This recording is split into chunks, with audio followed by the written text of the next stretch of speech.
actually kind of overstimulated, and we may say, well, maybe I should distract myself. I just want to like shut myself off, and maybe I'll just turn on the TV, or I'll just like go through my phone and do things. But what are we doing? We're not investing in trying to get to sleep. We're just keeping ourselves going. Now, the other thing that happens is that we're telling our body, well, wake up, keep going, but now we're wanting to sleep. So one of the key things that's happening is we live in a world where most people are deficient in melatonin. And when you don't produce enough melatonin, which is a very critical hormone, we cannot set our rhythm, our day and night rhythm. Melatonin is also critical for the digestion of food, for the absorption of nutrients, for supporting our immune system. And we also know that as we get older, we produce less melatonin. So what's happening is that we get into the cycle where we're not always getting enough sleep, we're not always getting enough restorative sleep, and so we're feeling behind. And it kind of wears us down. So, there's a lot of good habits that we can invest in, and I'm just going to give you a couple tips. The way I think about it is that, we can fool ourselves and say, well, I just need 5 or 6 hours of sleep and I'll be fine. We really give yourself more, like 7 to 8. And it's not about sleep, it's rest time. So for instance, if you work during the day and you're going to rest at night, then our body needs to ideally sleep before 11 p.m. The reason is because our liver works intensely between 11 p.m. to 2 a.m. So that means for our liver that takes care of cleaning out our blood, to helping digest our food, to metabolizing our sex hormones, to telling our body how much cortisol to produce, it really needs time to do its job. So ideally, if we would love to be asleep before 11 p.m., and then we're gonna, say if I'm asleep by 11, I'm gonna add in 7 to 8 hours, right? So that gets us to 7 a.m. In theory, maybe 6 a.m. So you gotta give yourself buffer when you wake up for what you're gonna do to take care of yourself, and you gotta give your buffer, what are you gonna do before you go to bed, right? Because we're not an on and off switch. So if I wanna be asleep ideally by 11 p.m., I need to think about, well, at 9 p.m., I need to start giving signals to my body of what I'm gonna tell it so I can start shutting down. My brain just doesn't keep going, right? So to help that melatonin be produced ideally, you want to recognize that all our electronics, our lights, they shut off melatonin production. And we live in a world of light pollution.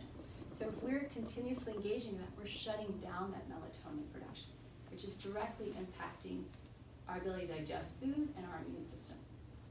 So what I always think about is I need to give myself that buffer that before 11, I gotta really shut down at 9 p.m.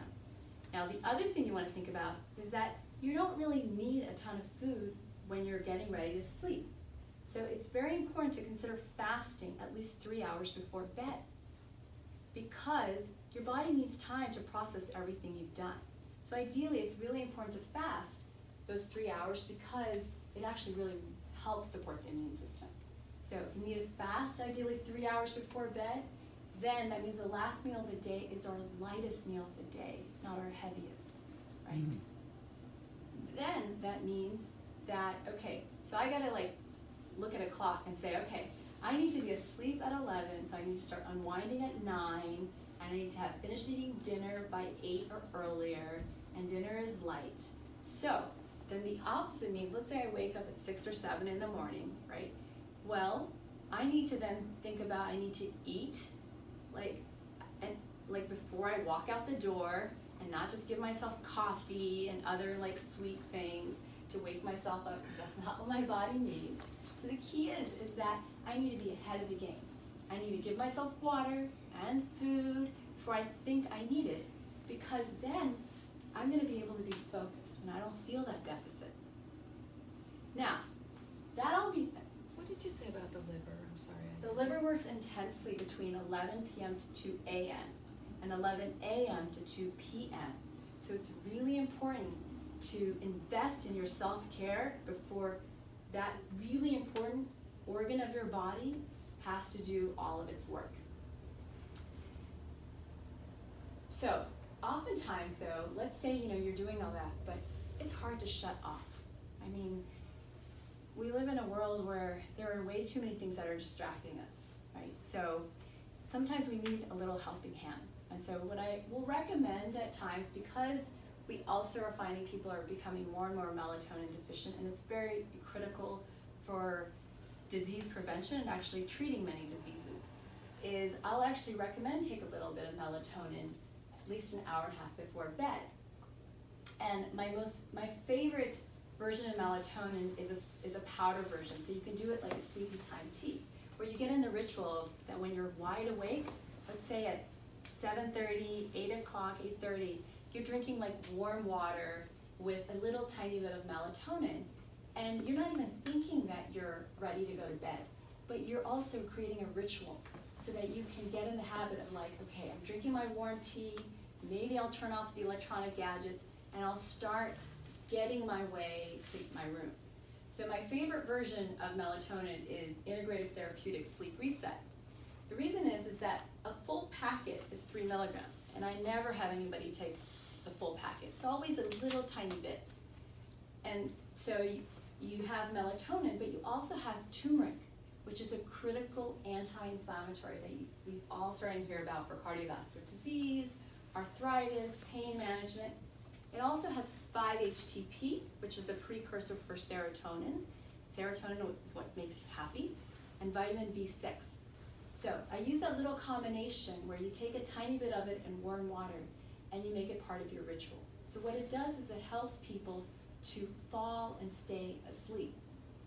Now, for those individuals who really are at a point where they have a hard time getting deep restorative sleep, and they're waking up and they're actually dealing with a lot more fatigue, their chronic fatigue, adrenal fatigue, their immune systems are compromised, it's hard for those individuals. They've been depleted for a long time. And so for those individuals, they need more help. So what I'll do then is use herbs and plants like valerian, California poppy, lemon balm, ashwagandha. They work really well. And I love it all in one combination versus like taking 5 different things. So for that, I recommend Innate's Tranquil Response, because it's plant-based and it's totally clean. And you can take that before bed, and it really helps people go into deep, restorative sleep. And they wake up not with that brain fog or that drowsiness that a lot of the conventional sleep aids like Ambien, Lunesta, Benadryl, even your benzodiazepines, they make you feel off. So you're kind of a zombie, and then it takes you like the whole morning to wake up.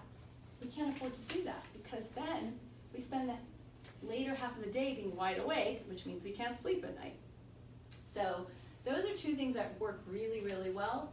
The other thing that I recommend for people who actually are super anxious and they can't shut off their brain, then they're just overproducing cortisol.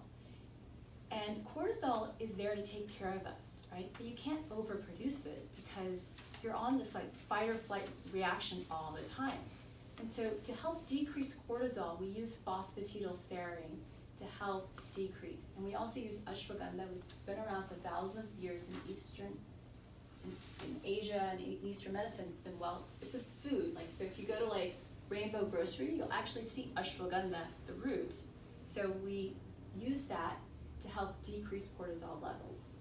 And we also use magnolia, which is a flower. When you grind magnolia into a dry herb, it's really just beautiful to calm people down. So I love Cortisol Manager from Integrative Therapeutics because it's all combined together. And I'll have people take that in the evenings if they're really anxious and they can't shut their brain off. If they have major anxiety issues, I'll have you use it during the day. Now, what about you wake up in the morning and you're like, I can't focus, I'm tired, it's gonna be a pretty tough day. Now, most people, what they do is they have caffeine. The challenge is that caffeine makes you dehydrated and also makes it harder to digest food.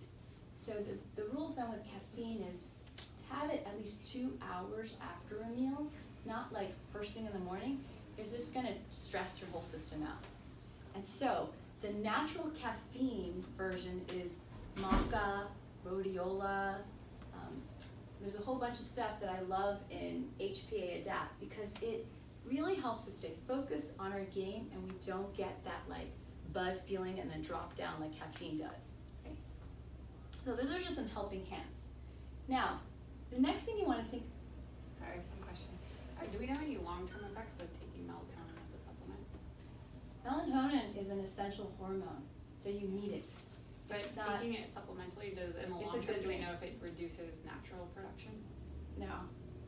You have to kind of invest in the habits to actually start producing more, but taking it doesn't hurt your natural production. It's actually, you're going to start restoring, hopefully, and getting better quality sleep. So then you actually start hopefully producing more melatonin. But it doesn't, by taking it, it doesn't shut a system down.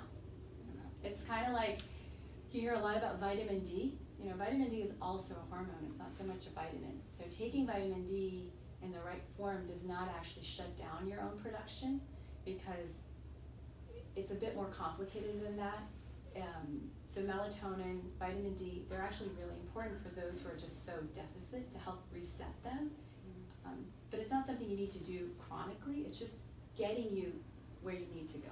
So it's just giving you some help. So you don't recommend long-term, like? Depends on the person. I don't recommend anything long-term, right? My whole goal is to get you better and you're all set.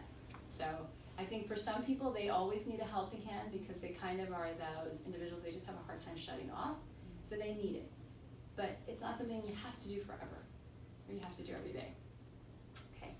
So the third thing I want you to think about for investing in your self-care is hydration. Right? Hydration is probably more important than even how much food you have every day, because 90% of your cells is water. So if this is a cell, then only this much it needs is water. This is all, it's food. This is all water. So it's really critical that we're getting enough water, right? Water is what makes every organ work. So 85% of your organs, each one of them, your heart, your lungs, your gut, it's all water.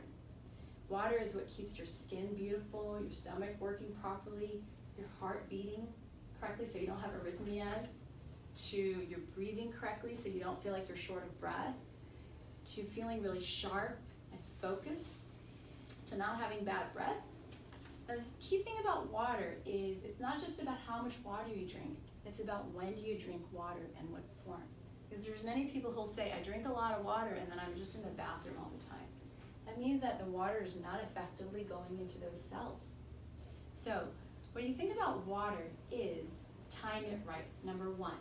And number two, the temperature is really key because we have a pretty warm body temperature. So we need warm water, not cold beverages, for the water to actually go where it needs to go.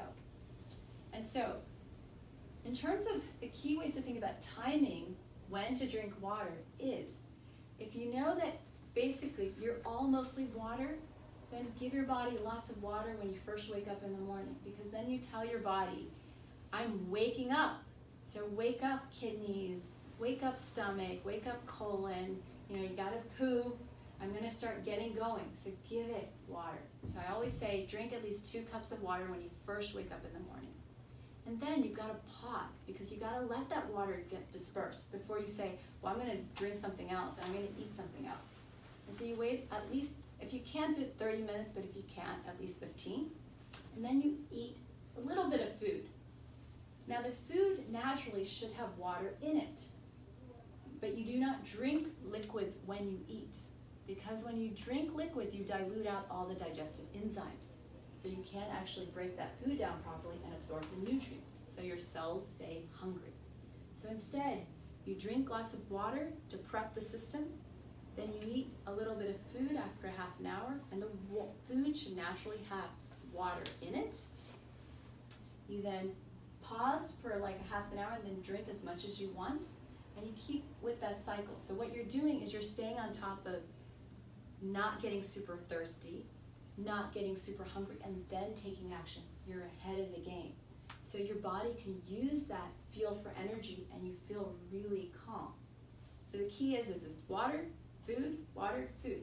And what happens then is that you're able to actually not get that food coma after you have like lunch, for example. You're actually having just what you need and you're not diluting the enzymes. So at the end of the day, you're able to not have to eat as much because you've been fueling yourself throughout. And it's not about the quantity, it's just that it's gotta break down and it's gotta go into the cells. So it sets you up to be able to have a lighter dinner where you're not coming home after a long day saying, I'm starving, and now I'm just gonna eat this huge meal, right? And we're also a lot more lax when we're hungry, when we're tired, we're like, let's just have the glass of wine, let's just have that sugary dessert. That sets us up to not be able to sleep. So it's really key to think about fuel up the beginning of the day with a lot of water, then food, and then water. So it's like every 3 hours. And at the end of the day, we have room to then at least have some water before we go to bed. The other quick trick is make sure you drink a cup of water before and after you shower or take a bath, because showering is actually really dehydrating because we all take hot showers. It's very similar to going into a hot tub, where if you go into a hot tub, they always have signs about, you know, don't stay here for more than 15 minutes, make sure you drink a lot of water. So it's very similar to when we take a shower, drink your water before and after. Now, the other tip about water is the form that water is delivered into your cells. So if you think about in terms of food, and I said have food that naturally has a lot of water in it, that means that you can extract the nutrients from that food really easily, because food is the medium to help pull those nutrients out. So any food that breaks down, like if you cook it for like a few minutes and it changes its shapes, that food naturally has a lot of water in it. That food naturally is rich in nutrients that you can take out. That food is also alkaline. And the acidity or how alkaline a food is very critical to how your cells are going to work.